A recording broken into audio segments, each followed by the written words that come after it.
ಆನೇಕಲ್ನ electronic ಸಿಟಿಯಲ್ಲಿ ಒಂಟಿ ಮಹಿಳೆ ಕೊಲೆ ಪ್ರಕರಣಕ್ಕೆ ಸಂಬಂಧಿಸಿದಂತೆ ಹಣದ ಆಸೆಗೆ ಒಂಟಿ ಮಹಿಳೆಯನ್ನು ಕೊಲೆ ಮಾಡಿದ ಆರೋಪಿ ರಜನೀಶ್ ಅನ್ನು ಬಂಧಿಸಲಾಗಿದೆ. ಬೆಟ್ಟದಾಸನಪುರ ಸಾಯಿ ಶಕ್ತಿ ಬಡಾವಣೆಯಲ್ಲಿ ಕೊಲೆ ನಡೆದಿದ್ದು, ಮಹಿಳೆ ಕುಟುಂಬಕ್ಕೆ ಆರೋಪಿ ಪರಿಚಯಸ್ಥನಾಗಿದ್ದನು.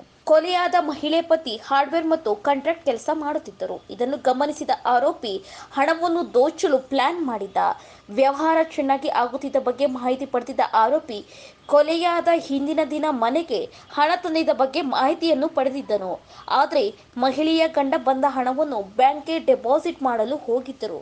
ಈ ವೇಳೆ ಹಣ ಮನೆಯಲ್ಲಿ ಇದೆ ಎಂದು ಮಹಿಳೆ ಒಂಟಿಯಾಗಿ ಮನೆಯಲ್ಲಿ ಇದ್ದಾಗ ಹಣ ದೋಚಲು ಬಂದಿದ್ದು, ಹಣ ಮನೆಯಲ್ಲಿ ಇಲ್ಲದೆ ಇರುವುದರಿಂದ ಮಹಿಳೆಯ ಕಿವಿಯೋಲೆ 8,000 ದೋಚಿ ಕೊಲೆ ಮಾಡಿ ಪರಾರಿಯಾಗಿದ್ದನು. ಸದ್ಯ ಆರೋಪಿ ಪೊಲೀಸರ ಅತಿಥಿಯಾಗಿದ್ದಾನೆ.